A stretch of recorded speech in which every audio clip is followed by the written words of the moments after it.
गुर्जरों के साथ कांग्रेस ने किया धोखा। 2020 में हुए समझौते को कभी पूरा ही नहीं किया। जी हां, राजस्थान में गुर्जर आरक्षण आंदोलन की आहट एक बार फिर सुनाई दे रही है। सबको पता है कि गुर्जरों की महापंचायत हो रही है। गुर्जर समाज की कुछ मांगे हैं, इसीलिए महापंचायत हो रही है। लेकिन ये मांगे आखिर वापस क्यों उठ रही है, इसके पीछे की वजह सुनिए कि आखिर क्यों गुर्जर समाज के लोग वापस रेल की पटरियां उखाड़ने पर उतारू हो गए हैं। क्योंकि राजस्थान में अशोक गहलोत ने गुर्जरों के साथ धोखा किया।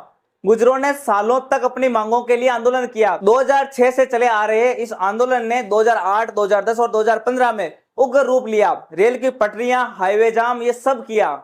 और टकराव के बाद सरकार और समाज के बीच समझौता भी हुआ और 2020 में अशोक गहलोत की सरकार के साथ मांगों को लेकर सहमति बनी। लेकिन कांग्रेस ने ये मांगे कभी पूरी ही नहीं की।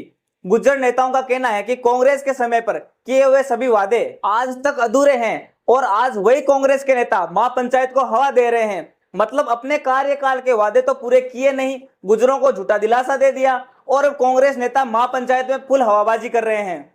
अब आपको बताते हैं कि कांग्रेस ने गुर्जरों से कौन से वादे किए थे, समझौते किस बात को लेकर हुए थे, लेकिन वो आज तक पूरे नहीं किए।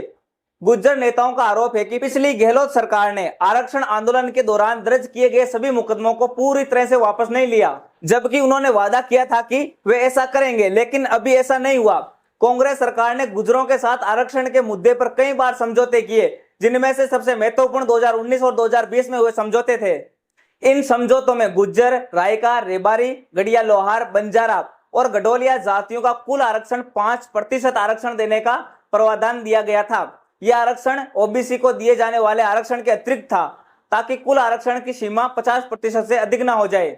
यह तय किया गया था कि प्रक्रियाधीन भर्तियों से भी गुर्जरों को इस 5% आरक्षण का लाभ मिलेगा, लेकिन वो भी कभी ठीक से लागू नहीं किया गया। समझौते के महत्वपूर्ण बिंदु में आरक्षण आंदोलन के दौरान गुर्जर समाज के लोगों पर दर्ज किए गए मुकदमों को वापस लेने का आश्वासन दिया गया था। आंदोलन में जान गंवाने वाले या घायल हुए लोगों के परिजनों को सरकारी नौकरी और आर्थिक सहायता देने की भी बात कही गई थी, लेकिन कांग्रेस सरकार ने ऐसा कुछ भी नहीं किया। वहीं कांग्रेस के चुनावी घोषणा पत्र में दिए गए वादों के अनुसार अनुसूचित जाति, अनुसूचित जनजाति और पिछड़ा वर्ग, अति पिछड़ा वर्ग के 1 लाख पदों को भरने का आश्वासन दिया गया था।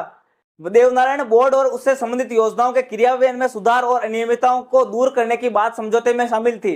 हालांकि गहलोत सरकार ने इन समझौतों पर हस्ताक्षर तो किए, लेकिन गुर्जर समाज का आरोप है कि अधिकांश बिंदुओं पर पूरी तरह से कभी अमल हुआ ही नहीं।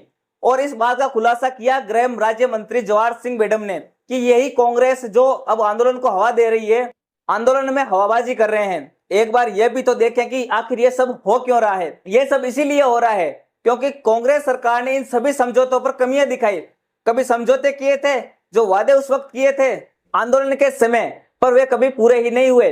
खैर, इस पूरे मामले पर आप क्या राय रखते हैं, हमें कमेंट सेक्शन में जरूर बताएं। जानकारी को शेयर जरूर करें और देखते रहिए भारत प्रेस।